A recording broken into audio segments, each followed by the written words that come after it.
नेता प्रतिपक्ष जयराम ठाकुर ने कहा कि हिमाचल प्रदेश के इतिहास में करुणा मूलकों को सबसे ज्यादा नौकरी पूर्व की भाजपा सरकार में ही मिली है।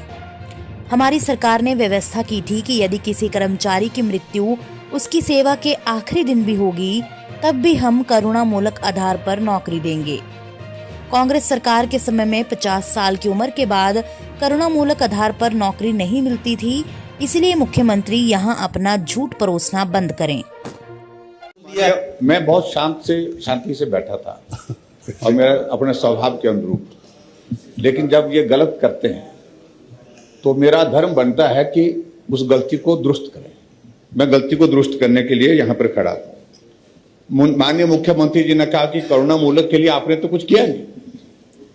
अध्यक्ष महोदय, इस हिमाचल प्रदेश में अगर सबसे ज्यादा करुणा मूलक को अगर नौकरियां मिली है तो भारतीय जनता पार्टी की पिछली सरकार में दी है।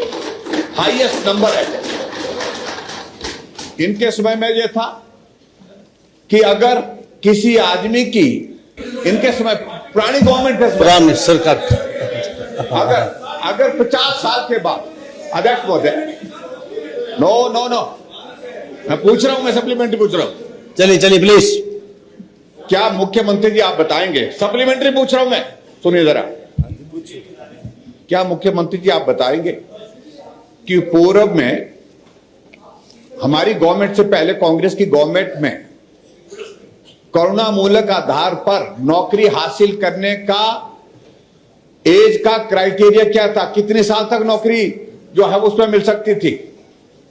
क्या जवाब देंगे आप इस बात का? 50 साल था, आप नहीं देंगे मुझे, आप बैठेंगे तो मैं जवाब भी दे रहा हूं। और उसके बाद इनकम के क्राइटेरिया में इंक्रीज कब हुआ ये भी आप बताएंगे। ठीक है कि आप उसको और बढ़ाना चाहते हैं, लेकिन बढ़ाओ उसको।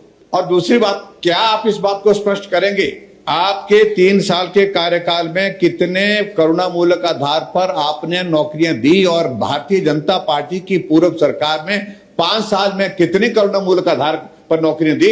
इसका आप जवाब दीजिए जरा। चलिए, हाईएस्ट नंबर है हमारा। चलिए बैठिए।